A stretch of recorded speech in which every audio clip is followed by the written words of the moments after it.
How are you? I'm good. So, I knew you from like just mutuals because you also graduated from the same school as I did.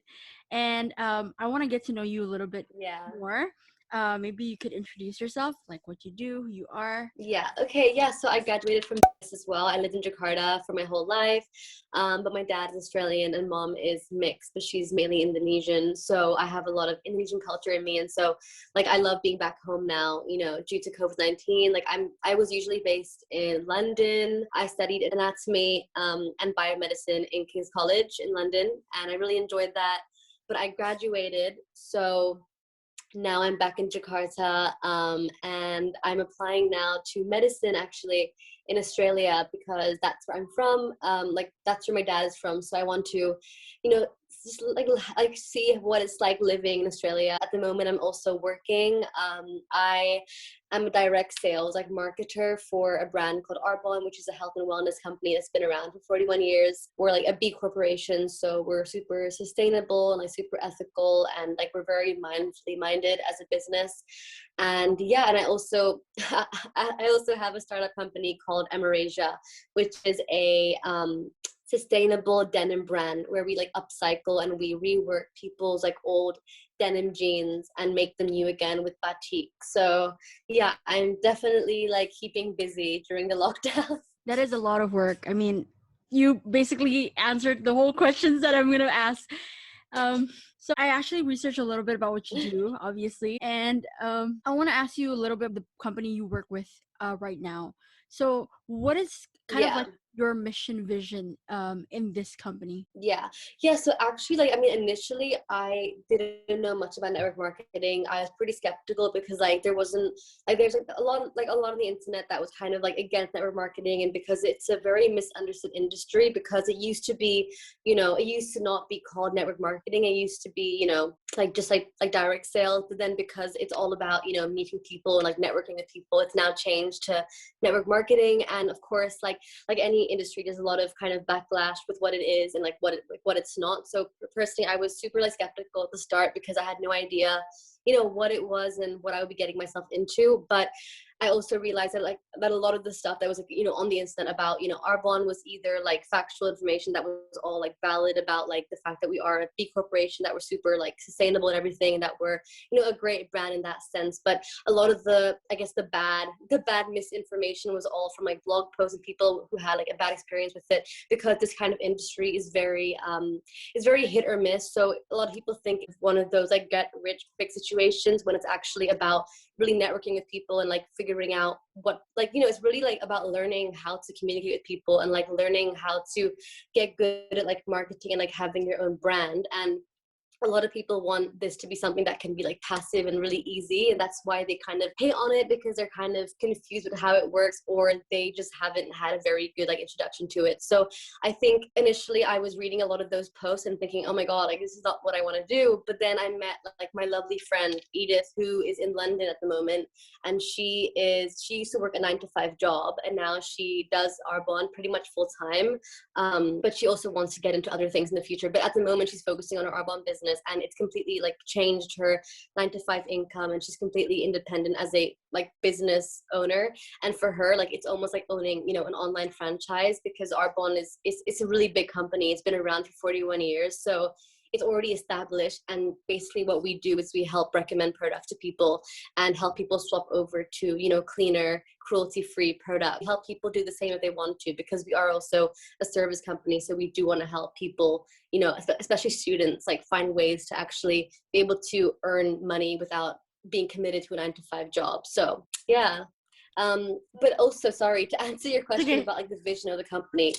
Um, yeah, the vision of the company is pretty much just to like ensure kind of that we balance profit and purpose. So as a company, we're a B corporation, so we're super into, helping people be more sustainable and clean, and like, providing really high quality products that are scientifically proven and that are, all like made out of natural and like plant-based ingredients. But then we're also, here to actually protect employees and to actually like to make sure that the way that we run our business is super ethical and legal, and that that we're actually also like giving back to like charities, especially like mental health charities, which is why we have our Flourish Foundation charity, which is all dedicated to like mental health causes, which is really important to me because mental health is something that I like advocate because I also experienced a lot of kind of mental health problems in the past. So it's definitely like this company definitely aligns with like everything that I stand for. So I'm glad that I decided to say yes, because now that I'm actually working in the business and understanding it from like being an insider, I actually understand that a lot of the misinformation is, you know, untrue, and that it's actually a really great and smart business model who want to work without spending too much time. Yeah. Very detailed information. So you talk about you're doing like a lot of things with also, is it like a thrifting thing you do? The other side business you do? Oh yeah. So I mean it's kind of like thrifting, but it's basically like, so say like someone has a pair of old jeans that they, you know, don't really use anymore, or that they kind of just like neglected in their closet, where they can send us their jeans via like, you know, Gojek or whatever. And we also like, it's part of the whole fee of our jeans and the order. So like the shipping fee of Gojek and also us making the jeans again is all part of like a fee that they pay at the start. And so like they send us their jeans, and then we work with an Indonesian local tailor who helps rework the jeans with like batik, however they want. So like it's customizable, and then they get their jeans back with like a nice reworked version of their jeans, like a rewritten version, I guess, with batik.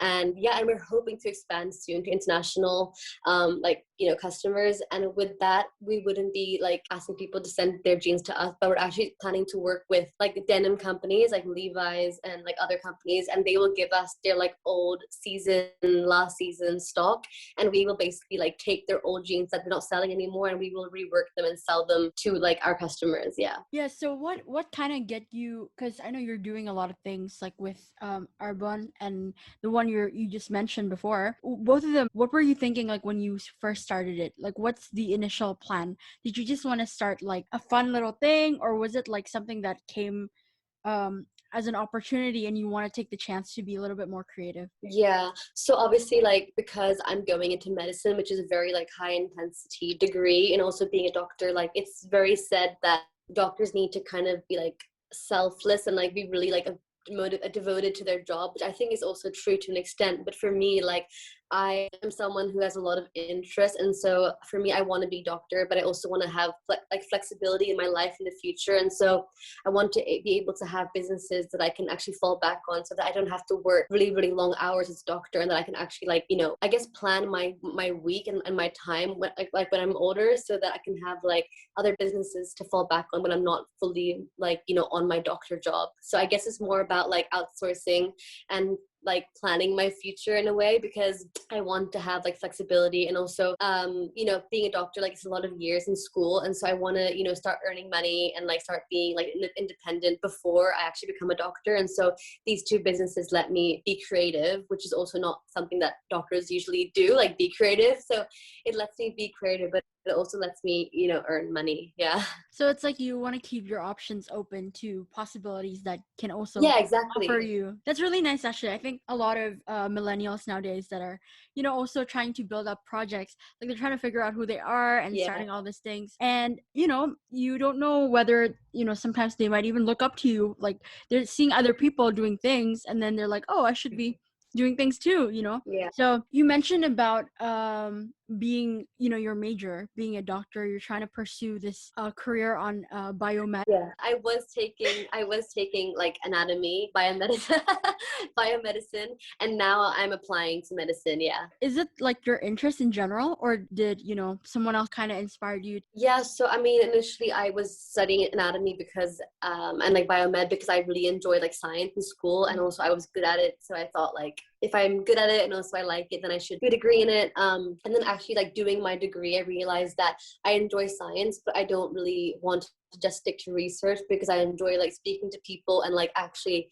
being like practical and hands-on. So biomedicine was a bit too research based for me. And so medicine kind of combines my love for science and also also my love for like talking to people and helping people. So that's why I wanted to do medicine. Yeah. That's nice. So this episode, actually, the one that I'm doing with you, it's actually focused on how you as a millennial, you've already created all this project and kind of, in a way, developing the project along the way. So for people out there that are, that want to Yeah. take the interest of going into projects, like projects they're passionate about, but still pursuing school education like you are, what are some tips you have for them? Okay, so I think like the tip that I have is definitely like when you're looking for projects to do, like actually think about what isn't really available at the moment, because a lot of people, like these days are starting like their own like, like clothing brand, all of that, and like they're starting their, whatever brand it is, like whether it's baking, which is super cool, like super, like it's, if it's a way for you to earn money and hustle, then I really admire that. But I think it's really important to actually think about what actually isn't available yet.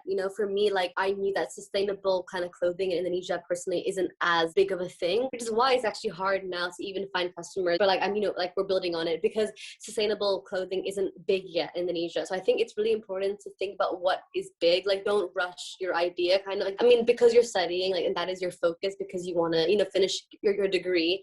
Don't rush with choosing what you want to get into, because whatever, like I guess project you create, it could become really, really big if you actually spend time on it. And in terms of like being wary of your time, I'm not sure like what degrees people are generally doing when they're listening to my like this podcast, but like whatever degree you have, even time that you usually spend on Netflix, or even time that you spend like on your phone on TikTok, for me, like I was realizing that like I was spending like 6 to 7 hours on my phone, which is like like quite a long time in a day. And I was thinking, why don't I take half of that time to actually start working on my project? Because a lot of time people think that they don't have enough time, that they're too busy, but actually like look at your screen time and look how much time you're not wasting. It's good to like relax and watch Netflix and whatever, but look at how much time you're spending online, and maybe try and like divide that time and focus on it, a project into. Because like as millennials nowadays, we're super like innovative and ambitious, but we're like the two things that we're often like scared about when starting a project is not having enough money or not having enough time. So the part about not having enough time is just be very like wary of your screen. Try and like use some of that time for you to build your business or whatever you want to do. And then if you're kind of worried about not having enough money, I guess like it is definitely difficult for different people. It's hard to answer this question, but like I think for me, like having a partner help, like having a like business partner really help. You guys get to like divide the funds to start your project. So I think it's always helpful having someone to work with, because you guys get to like make decisions together and also make financial decisions together as well. And also like if there is already an existing company out there, whether it's even like Depop or thrifting, or like baking, or even like as I'm doing with Arbonne network marketing, if you can do a job that's actually going to help you build your project, even if it's selling clothes on Depop, if you're out overseas, or in Indonesia via Instagram, like thrifting, like little jobs like this can actually also help fund your project that you want to do. Like I'm doing Arbonne to help fund Eurasia. So yeah, just be smart with your screen time, and also think about ways that you can actually create money to build your project. Yeah. I really like how you mentioned about the screen time, because I feel like we're all guilty about it. I think we've all been Yeah. there, spending too much time on our phone and just doing unnecessary things that where our time can be used more wisely and more productive. So it's very good that you mentioned that, so Exactly. then people are more aware that actually the time that you think that you were doing things on your phone, you can actually use it for something else, to like other goods. So Matilda, I know that you talk a little bit, actually I commented on your story because you talk about like anxiety. I think you mentioned a little bit about that and your Instagram. I really like how you like to promote awareness about mental health, because as someone who, like what you said, you struggle with it too, obviously for you, like you want to help people so then people can also know how to cope with it. I want to ask you personally, for you, how did you handle your anxiety? Yeah, so the way that I kind of handled it was obviously, I'm still in a way also still healing and handling it, but I think I'm definitely, I guess, way better than I was before. And I would say now I'm pretty much managing it quite well. I think like my number one tip is like, don't pressure yourself. Like if you have days like where you think you're getting better and then suddenly like you're not, like don't don't kind of like stress yourself out, because like you are getting better because you're actually like starting to validate your feelings. Because for me, when I was struggling, like the problem was I was like bottling it up and not telling anyone about it, or I was like pretending that I was okay, and that actually makes it a lot worse because you're not like making your feelings valid and you're not actually accepting that you're not okay. I think the biggest thing is that accepting that things aren't that great, and then actually thinking of things that you can do that are going to help you feel better, whether it's, you know, try and find a therapist, or whether it's, which is what I did initially, and now I don't use my therapist anymore, but like that was a really great start for me, is speaking to someone that I didn't know, because it's like an objective opinion, so it's not someone like your mom or your friends. And then I would also suggest, you know, taking time for yourself, whether like make like, you know, I know a lot of like people, even though like I'm such a like someone who like is so busy with everything and like hustles and everything, like I still have time that I just want to relax or chill or like play on my guitar. Like I'm very like, there's times when you need to just take time for yourself, because I feel like as millennials, like the world is always moving really fast and we want to like jump on every single opportunity, like whether it's social, business, whatever it is, school. So I think the biggest thing is just taking time for yourself and like actually like just like pausing and thinking, am I actually happy right now with what I'm doing? Because for a while, like when I was really, really busy, I actually realized that I wasn't that happy, which is why I was really anxious and stuff. So there are some things that I had to like let go of, and some people that I had to let go of as well. So I think it's just like really like thinking what you need and what you don't need anymore. And then, yeah, like it's different for everyone, obviously, but I think mental health is definitely like a journey. And I think now, especially with like the pandemic happening, we're all stuck at home. So it's really easy to just like feel really unmotivated and like just really like sick of like the situation that we're in. But yeah, just stay strong. Like we're all in it, in this together, and we'll be fine soon. We'll be, you know, out of this pandemic together. And yeah. I really like how you said we all tend to jump into opportunities that are offered to us. I think that one kind of hit me a little bit because it's a fact, and Yeah. sometimes we don't necessarily think through things as we should and structure it well before we actually jump into the thing. Yeah. So I want to ask you, like, for yourself, because you also said that there's some people and some places that you've outgrown in a way. How did you personally handle that? Because last year it wasn't well for me. So how did you do it? Yeah, I feel you. Yeah, I mean, like that, like last year was a really, really, really hard year, because like I had to let go of like a lot of things, like, you know, relationships with, you know, yeah, like love relationship, you know, like where I was dating someone who I was really, you know, who I really loved, him and I, just right person, maybe wrong time, who knows what it is. You like at the time that I really like, you know, didn't need to be with It's that okay, person. And girl. maybe It's like, okay. I'm also really I'm also really into like, you know, the law of attraction as well, and like, you know, manifesting and stuff like that, which I'm really into, like, you know, being in like a positive kind of like mindset. And like, so I feel like everything happens for a reason. And if you like, you know, are no longer friends with someone, or you're no longer dating someone, like it's all big for a reason. And like whatever it is, either that person needs time to grow, or like even you need time to grow apart from them. Like, you know, if they're meant to be in your life one day, then they will come back, and if they're not, then like you're definitely gonna find better people out there. I think it's just thinking about like being positive, and like not being positive all the time, because like we can't do that.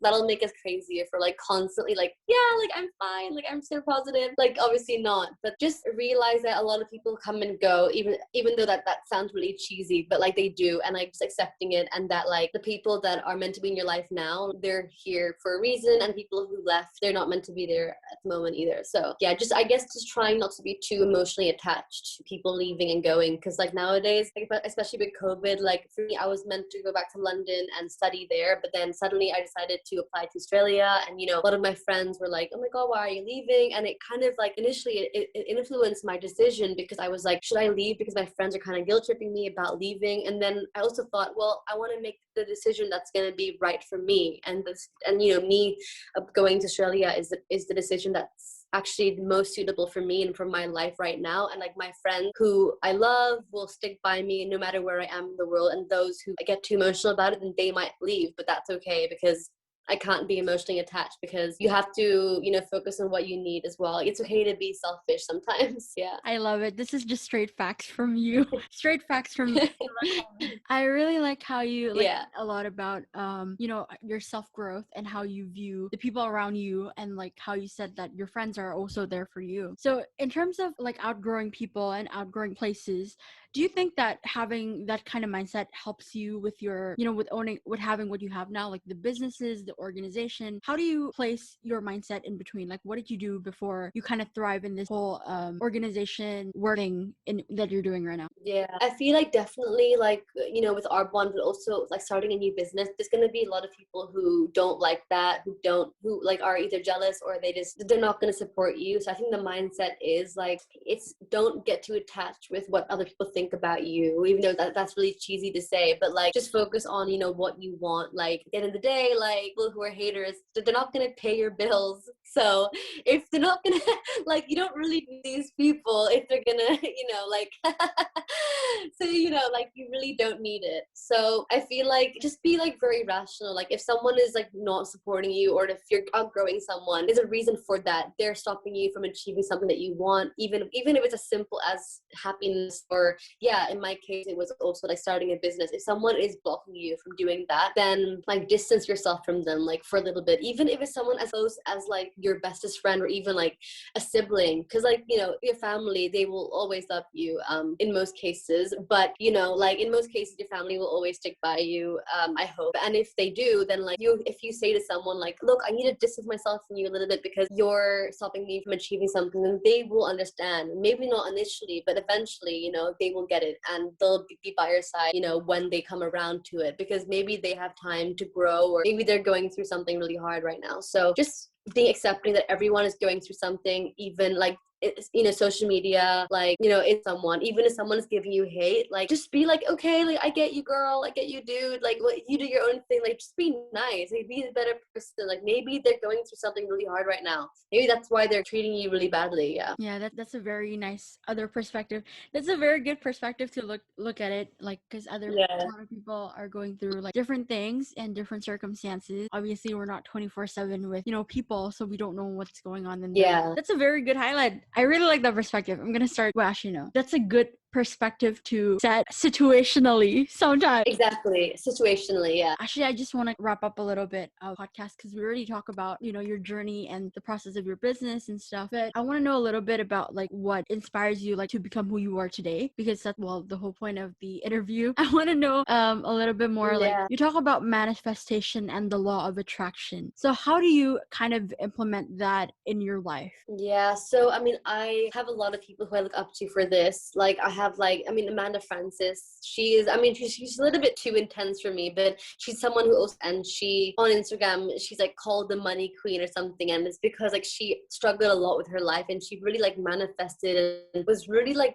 passionate about what she wanted, and she really became like a self-made millionaire. And when the whole world thought that she couldn't do it, she's actually a life coach. So she does like life coaching for people, and like so pretty much like a therapist, but a bit more like practical. So someone who helps with like business as well and everything. And she like is really devoted to like teaching how to manifest different things in your life, whether it's love or money. And to a certain extent, like I think manifesting is great, but you also have to obviously like have actionable things that you're doing in your life. You can't just manifest without doing anything. But I think manifesting just helps you be in a more positive mindset. Like I'm not gonna say that like if you manifest getting $1,000 tomorrow, probably not gonna happen, but actually like being positive and like being like open to receiving different things will actually put you in a better like frequency, that they call it, or better way accept things in your life, and actually like be in a more positive mindset. Because a lot of the times we are like what we attract. So if we're in a negative mindset, like we're not going to achieve something, then we're not going to be motivated to achieve it, and so we're not going to achieve it. So manifesting helps putting you in a better mindset basically to achieve things. That's nice. And well, my last question, I guess, because we've been talking for a while too, is so like with what you just said, continuing to what you said and everything else that we discussed, what's one quote that you personally live by that you want to share so that other people can also take the morals and the good in it? Yeah, this sounds like a really strange quote, but I live by it now, and it's like, if nothing changes, then nothing changes. And that's basically saying if you don't make any changes in your life, like whether it's mindset, or whether it's people in your life that you need to kind of wave goodbye to, or whether it's like I don't know, like waking up a bit later, waking up a bit earlier, like whatever it is that you need to change in your life, like if you don't change these small things, then nothing is going to change in your life. Like for me, if I didn't change my mindset, or if I still cared about what people thought about me, then I would have never built a business. I would have never done, all the things that I've achieved now in my life. And so, yeah, like, if nothing changes, then nothing changes. So it's like a good quote, even though it sounds a bit weird, but if you analyze it, it actually is so true. Yeah. When you said that, my eyes went wide because I'm God, like I never really thought of it. It's like true, but it's not true. Do you have any other quotes? Yeah, I know. Like that? Oh my God, do I have any other quotes in the back of my head? You should try writing like those short poems like on Instagram. I feel like you'd be good at it because you have a lot of things that you think about, but like I think it would be really good if you like write some sort of, I don't know, an anthology or book or something. Yeah, I would really enjoy like writing a bit more like as in like make like creating more like infographic posts that have like text on it, like whether it's quotes or whether it's like poem. I think that would be good because like it's harder. I mean, like it's good to vocalize it, but I think it's nice people can read it as well. So maybe I'll do that sometime. Maybe you've inspired me to do something.